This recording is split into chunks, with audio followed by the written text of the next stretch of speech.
அது மட்டும் இல்லாமல் வந்து நெல்லிக்காய் செடியெல்லாம் வந்து நல்லா சூப்பராக வளர்ந்துருக்கு. இதை பாருங்கள் எவ்வளோ சூப்பராக வளர்ந்துருக்கு மேலேருந்து அந்த வியூ பார்க்கும்போது. அண்ட் வந்து இந்த ஒயிட் ஃப்ளவரும் நல்லா பூத்துருக்கு. வந்து என்னென்னா வந்து கனகாமரம் அம்மா வீட்டிலேருந்து கொண்டு வந்திருந்தேன்.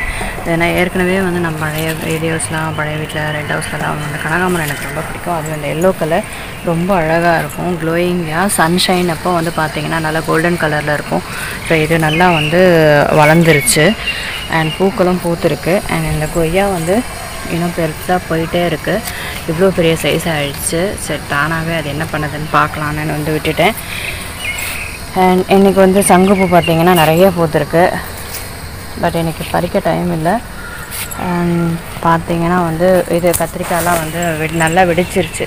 ஸோ இந்த விதைகள்லாம் தானாகவே இந்த செடியில் வந்து விழுந்துடும். ஸோ இது ஃபுல்லாகவே விதைகள் தான்.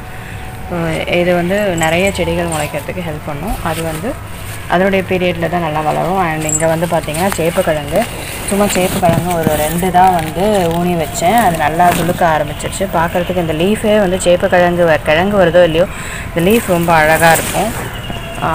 2 கிழங்கு தான் ஊனி வச்சேன், அது நல்லா வந்துருச்சு. இன்றைக்கி பார்த்திங்கன்னா ரோஸ் வந்து சூப்பராக பூத்துருக்கு. அன்றைக்கி வந்து ஒரு லைட் கலர்லேயும் பூக்குது, இப்போ டார்க் கலர்லேயும். இது வேறு ஒரு செடி.